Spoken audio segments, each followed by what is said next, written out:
Est-ce que parfois tu as l'impression que les résultats que tu obtiens dans tes apprentissages ne sont pas à la hauteur de tes efforts? Est-ce que parfois tu as l'impression de travailler des heures et des heures, de mettre à contribution des heures de travail et d'apprentissage pour atteindre tes objectifs, mais malheureusement de ne pas avoir les résultats escomptés? Ou alors peut-être, est-ce que parfois tu as l'impression, lors d'une session d'apprentissage, que toutes les informations que tu apprends rentrent par une oreille et sortent directement par l'autre? Si c'est le cas, reste bien jusqu'à la fin de cette vidéo parce que ce qui t'attend va certainement t'intéresser. On pense souvent que l'apprentissage est simplement une affaire de méthode ou tout simplement d'effort. Ça veut dire que plus on va mettre d'efforts à contribution de notre apprentissage, plus on aura de résultats. Malheureusement, c'est la stratégie qu'on apprend par défaut. C'est pourquoi, bien souvent, si un élève, si une personne n'arrive pas à avoir les résultats escomptés lors de ses apprentissages, le conseil qu'elle va entendre le plus, c'est tout simplement travaille plus si tu n'arrives pas à avoir des résultats en anglais. Si tu n'arrives pas à avoir ta formation professionnelle, tout simplement mets plus d'heures à contribution pour avoir ta formation. Tu as certainement entendu ces conseils autour de toi. Tu les as certainement peut-être appliqués ces conseils. Et certainement, tu t'es rendu compte d'une chose. C'est que malheureusement, bien souvent, les résultats qu'on obtient sont très rarement à la hauteur des efforts qu'on met à contribution. C'est-à-dire que peu importe les heures qu'on met à contribution de notre apprentissage, malheureusement, bien souvent, les résultats sont totalement déséquilibrés. Il y a un gros décalage entre les efforts qu'on fournit et le nombre d'heures qu'on met à contribution de notre apprentissage et les résultats qu'on obtient. C'est pourquoi ça peut être démotivant d'apprendre et c'est pourquoi on peut rapidement perdre confiance en ses capacités d'apprentissage. Et c'est pourquoi je me suis rendu compte de quelque chose d'assez choquant. C'est que bien souvent, quand on parle de comment booster ses apprentissages, on parle d'application, on parle de méthodologie. Mais bien souvent, on oublie la chose la plus importante derrière l'apprentissage. Et cette chose, c'est tout simplement ton cerveau ou tout simplement comment optimiser plutôt ton mental pour optimiser tes apprentissages. Comme je l'ai dit dans une précédente vidéo, tu ne peux pas optimiser tes apprentissages, tu ne pourras pas avoir plus de résultats si tu n'optimises pas au préalable ton mental. En fait, c'est comme si tu avais un seau d'eau qui était déjà rempli à bord. Et toi, tu voulais rajouter de l'eau dans ce seau d'eau. Ça va être impossible, tu vas faire déborder toute l'eau. Alors que si au préalable, tu vides le seau d'eau et ensuite tu verses de l'eau dans ce seau d'eau, tu auras la place nécessaire pour absorber de l'eau.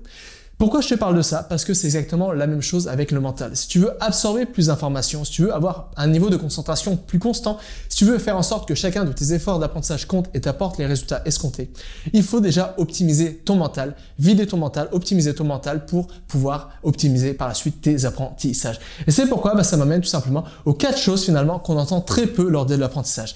Et la première chose, c'est simplement qu'on parle jamais ou alors très peu du mental quand on parle d'apprentissage. On oublie tout simplement que le mental est le moteur derrière l'apprentissage.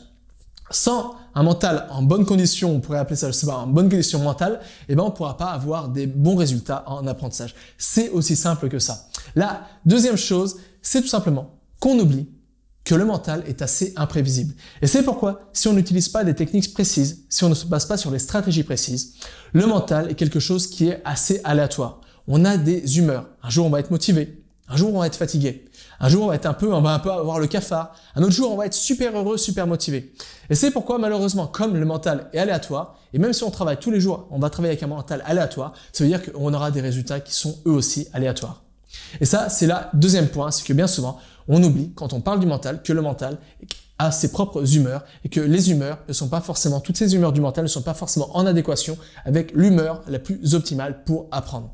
Ensuite, la troisième chose, tout simplement, on oublie que ça ne sert à rien de se forcer si ton mental, si tu n'es pas dans les bonnes conditions mentales, si tu ne te retrouves pas dans les bonnes conditions mentales pour apprendre. Ça ne sert à rien de te forcer d'apprendre plus si ton mental est déjà saturé par une journée stressante, par une journée où tu as appris plein de choses, tu as absorbé plein de choses. Ça me rappelle ça revient tout simplement à te refaire la métaphore avec le seau d'eau. Tu ne pourras pas apprendre si tu as déjà un mental qui est complètement saturé par la fatigue, le stress et l'amas d'informations qu'on doit absorber chaque jour. Et c'est pour ça, la troisième chose qu'on n'entend jamais, c'est que ça ne sert à rien de se forcer si ton mental est déjà saturé. Et la quatrième chose qu'on entend très peu, c'est tout simplement que le mental est la clé pour réussir tes apprentissages. Parce que le mental, c'est quoi? Parce que le mental, c'est pas seulement le mental. Le mental, c'est la chose qui est derrière la motivation. Le mental, c'est la chose qui est derrière la stratégie qu'on met en place pour apprendre. Le mental, c'est la chose derrière la concentration. Le mental, c'est la chose derrière le niveau d'attention. Le mental, c'est la chose qui est derrière le fait qu'on croit en ses capacités ou finalement qu'on perd confiance en ses capacités. Et c'est pourquoi, bien souvent, on oublie tout simplement que le mental est la clé de la réussite dans ses apprentissages, mais pas que dans n'importe quel projet au quotidien.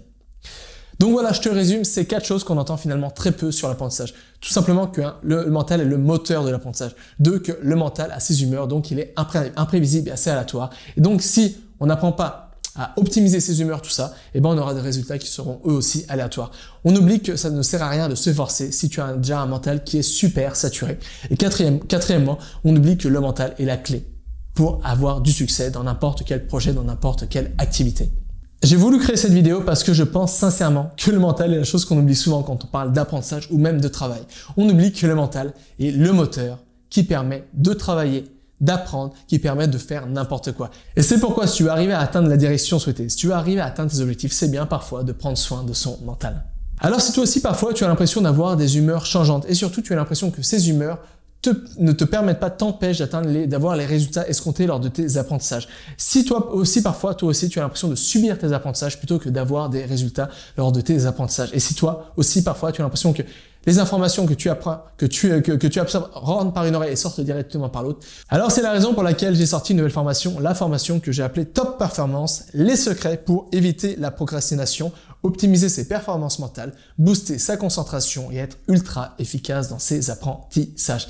Alors, pourquoi j'ai créé cette formation? Tout simplement pour t'aider à reprendre le contrôle sur le moteur derrière le travail, derrière l'apprentissage, c'est-à-dire sur le mental. Tu vas apprendre comment ne plus procrastiner, comment être ultra efficace lors de tes sessions d'apprentissage, comment reprendre le contrôle sur tes humeurs et ton mental et surtout comment mettre tout ça à contribution autour d'une méthode cohérente pour booster ton mental, pour reprendre le contrôle de ton mental et donc optimiser tes apprentissages pour faire en sorte que chacun de tes efforts d'apprentissage compte et t'apporte les résultats escomptés. Donc voilà, toutes les informations se trouvent dans le premier lien se trouvant dans la description de cette vidéo.